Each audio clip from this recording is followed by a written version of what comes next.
100,000 years ago, night was not a time for rest. It was the time when the most humans died. No stone walls, no locked doors, no electric light to chase away the darkness.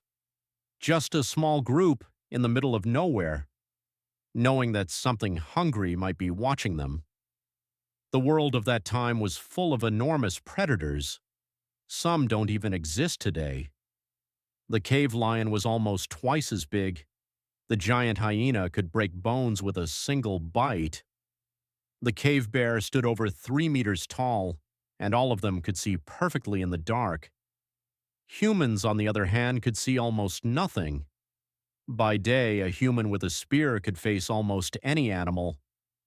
At night, that advantage vanished completely. The terrain was invisible. You couldn't tell where danger might come from. Hearing became the only reliable sense. That's why predators preferred to hunt at night. The prey was more blind and easier to surprise. The first great defense they found was fire. Almost no predator willingly goes near fire. Keeping the fire burning all night wasn't optional. If it went out, the entire camp was exposed. During the day, they gathered firewood for the whole night. They calculated how much wood they would need. In winter, with longer nights, they needed much more. Besides the fire, they slept in shifts. There was always someone awake, listening for every creak. Every distant howl could be a warning. The whole group never slept at the same time. The youngest kept watch at midnight. That was the time of most attacks. Sleeping in the open was one of the worst ideas. An animal could approach from any direction. Caves with only one entrance were much safer. Fewer angles of attack meant a greater chance of survival. Before settling in, they learned to read the terrain. Claw marks on trees were a clear sign. Strange smells were also cause for alarm. If there were recent signs, that place was ruled out. If the birds suddenly stopped singing, something was wrong. The silence of the forest sometimes was the worst sign of all. Over time, they began to build thorny barriers. They also constructed palisades of sharpened wood. They dug trap pits near the perimeter. These didn't always stop the animal, but they took precious seconds away from the attack, and those seconds often saved lives. They also adapted their weapons for the night, longer spears to maintain distance from the unseen, and sharp stones within easy reach, ready to be thrown at the first suspicious sound. Sometimes the goal wasn't to kill the animal, just to wound it sufficiently. A lone human at night had little chance, but an organized group completely changed the equation. Straying alone at night was one of the worst rules to break. Thousands of years later, a key ally emerged, the wolf. Its hearing and sense of smell were far more sensitive. A well-timed growl could mean the difference between escape and death.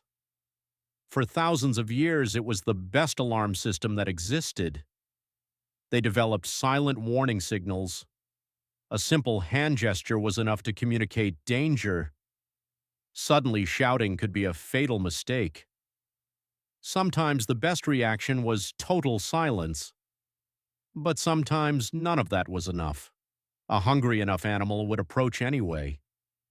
There was one last tool left. Make as much noise as possible, fan the flames, appear larger. Most predators avoided the risk if they could. Scaring them off was almost always better than fighting. These dangers weren't just faced, they were also recounted. Around the fire, stories of attacks were repeated again and again. It wasn't just entertainment, it was collective memory.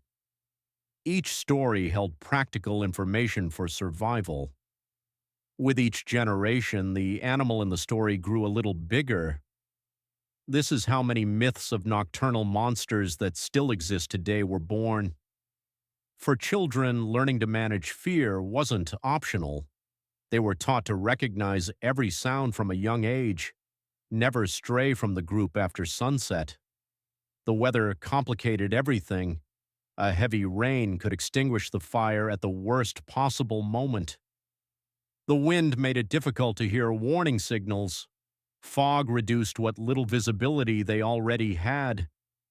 In those climates, they preferred to take refuge in deep caves. We know all this thanks to archaeology. Human bones have been found with bite marks from large felines.